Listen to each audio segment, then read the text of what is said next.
নদিয়ার কৃষ্ণগঞ্জ থানার অন্তর্গত খাটুরাপাড়া গ্রামে ঘটে গেল এক চমকে দেওয়া ঘটনা। এক জীবিত কলেজ ছাত্রীকে পরিবার থেকে সম্পূর্ণভাবে ত্যাগ করার প্রতীক হিসেবে শ্রাদ্ধ করে ফেললেন তার আত্মীয়রা।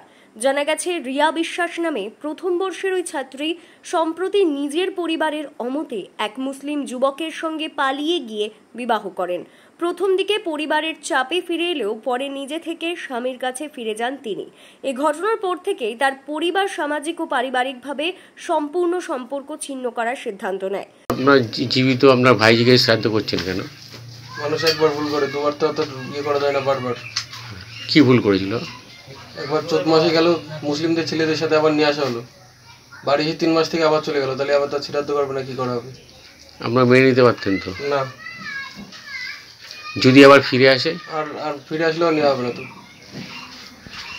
এলাকার হিন্দু মুসলিমরা জানুক যে এইভাবে মেয়েরা কিংবা ছেলেরা চলে গেলে এই করে নিতে হবে। তাই। আপনার নাম? সোমনাথ বিশ্বাস।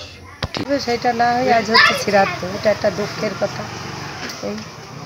কেন ঘরের শ্রাদ্ধ হলো কেন? নিজের ভাই নিজে কুরুল মেরেছে, তাই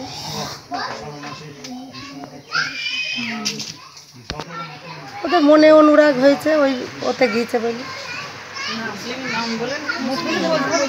পরিবারের তরফে রিয়ার কাকা ও ভাই রবিবার আনুষ্ঠানিকভাবে শ্রাদ্ধানুষ্ঠান সম্পন্ন করেন।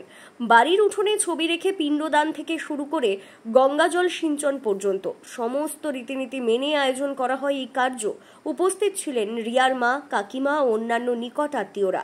রিয়ার বাবা, যিনি কর্মসূত্রে বর্তমানে ইসরায়েলে রয়েছেন, পরিস্থিতির কারণে দেশে ফিরতে না পারলেও পরিবারের এই সিদ্ধান্তে তিনি সমর্থন জানিয়েছেন বলে জানা গেছে। Bureau news, ABN 24/7 Nadia.